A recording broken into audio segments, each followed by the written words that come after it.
वज़ीर-ए-आज़म शहबाज शरीफ की जानिब से अगस्त में इत्तेहादी हुकूमत के खात्मे के वाज़ेह ऐलान के बाद अब पाकिस्तान में सबकी नज़रें आने वाले इलेक्शन पर हैं, लेकिन इसके मुतालिक अभी भी काफ़ी इबहम पाया जाता है। पाकिस्तान के अवाम ये जानने की कोशिश कर रहे हैं कि क्या कौमी असम्बली अपनी मुद्दत पूरी कर सकेगी या नहीं, और ये कि इलेक्शन कब होंगे। ख्याल रहे कि वज़ीर-ए-आज़म शहबाज शरीफ ने हाल ही में सियालकोट में अपनी एक तकरीर में कहा कि आज हमारी हुकूमत है जो अगले माह अपनी मुद्दत मुकम्मल कर लेगी, और मुद्दत मुकम्मल होने से पहले हम इंशाअल्लाह जाएंगे और नई निगरान हुकूमत आएगी। इस ऐलान के बाद भी इबहम ख़त्म नहीं हुए, बल्कि मज़ीद सवालात ने जन्म लिया है, जैसे कि असम्बली तहलील पहले हो या बाद, इससे क्या फ़र्क पड़ेगा। पंजाब और खैबर पख्तूनख्वा की असम्बलियाँ काफ़ी अरसे पहले तहलील हो गई थी। इन दोनों सूबों में भी तो अभी तक इलेक्शन नहीं हो सके और निगरान सेटअप कायम है। अगर वफाक में भी इलेक्शन वक्त पर ना हो सके तो इस तनाजुर में आइन क्या रहनुमाई करता है। याद रहे कि मौजूदा असम्बली की इब्तिदा 13 अगस्त 2018 में हुई थी, लिहाजा इसकी 5 साल की मुद्दत 12 अगस्त 2023 की रात 12 बजे ख़त्म हो जाएगी। इन तमाम सवालों के जवाब के लिए BBC उर्दू ने आइनी माहिर और पाकिस्तान में इलेक्शन की निगरानी करने वाले गैर सरकारी इदारे free and fair election network FAFEN के तर्जुमान मुदस्सर रिजवी से बात की। इंतखाबात के हवाले से सबसे बड़ा सवाल यह है कि क्या इलेक्शन 60 दिन बाद होंगे या 90 रोज के बाद। मुदस्सर रिजवी ने बताया कि दो सूरतें हैं। अगर असम्बलियां आइन की बनाई गई मुद्दत पूरी कर रही हैं तो इस दिन के बाद 60 दिन के अंदर इलेक्शन हो जाने चाहिए, और अगर असम्बली को कबल अज़ वक्त तहलील कर दिया जाता है तो 90 दिन के अंदर इलेक्शन होंगे। उन्होंने मजीद बताया कि मिसाल के तौर पर अगर 1 जुलाई को असम्बली की मुद्दत ख़त्म हो रही है और वो 29 जून को तहलील हो जाती है तो 90 दिन के अंदर इलेक्शन करवाना होंगे।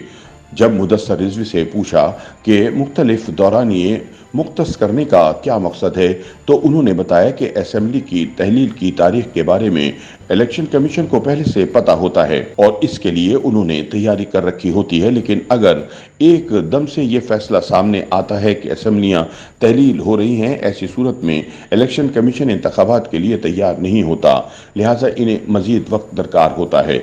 उन्होंने बताया कि पुरानी इंतखाबात कमेटियों में भी ये बात ज़ेर बहस आई थी कि 60 दिन और 90 दिन शायद इंतखाबात की तैयारी के लिए नाकाफ़ी हैं।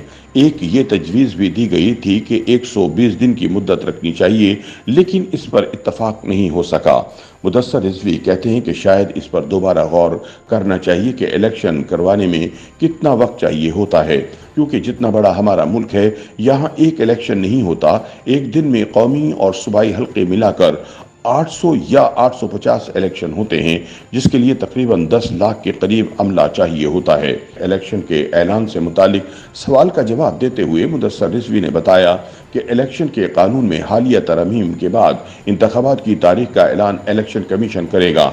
इससे पहले सदर पाकिस्तान इलेक्शन की तारीख का ऐलान करते थे और इलेक्शन कमीशन इस तारीख के मुताबिक इंतखाबी शेड्यूल बनाता था। दूसरी जानिब लोगों में ये खदशा भी पाया जा रहा है कि अगर इलेक्शन कमीशन 60 या 90 दिनों में इलेक्शन करवाने में नाकाम रहा तो ऐसी सूरत में क्या होगा। मुदस्सर रिजवी कहते हैं कि किसी गैर मामूली सूरत हाल की सूरत में बात समझ आती है। आइन ने वाज़ेह तौर पर बता दिया है कि 60 या 90 दिन तक इलेक्शन हो जाने चाहिए, लेकिन आइन बनाने वालों ने एक गुंजाइश रखी है। आर्टिकल 254 के तहत जो वक्त आइन में दर्ज है, अगर इसके मुताबिक कोई काम ना हो और बाद में हो तो वो गैर कानूनी नहीं होगा। उन्होंने बताया कि मिसाल के तौर पर अगर 90 दिन में इलेक्शन नहीं होता और इसके बजाय किसी वजह से इंतखाबात 120 दिनों में हो जाते हैं तो ये इलेक्शन गैर कानूनी नहीं होगा। मुदस्सर रिजवी के मुताबिक इलेक्शन कमीशन के मेंबरान की तकर्री 1 महीने के अंदर अंदर होनी चाहिए, लेकिन वो एक साल बाद हुई है। जो हो गई है वो गैर कानूनी करार नहीं दी जाती। YouTube पर गूगली न्यूज देखने के लिए youtube.com की सर्च बार में गूगली न्यूज TV टाइप करें। गूगली न्यूज के पेज पर सुर्ख रंग के सब्सक्रिप्शन वाले बटन पर क्लिक करना ना भूलिए। YouTube पेज पर अपलोड होने वाली वीडियो से बाखबर रहने के लिए बेल आइकन पर क्लिक कीजिए। आपको हर नई वीडियो के बारे में नोटिफिकेशन मौसूल हो जाएगा।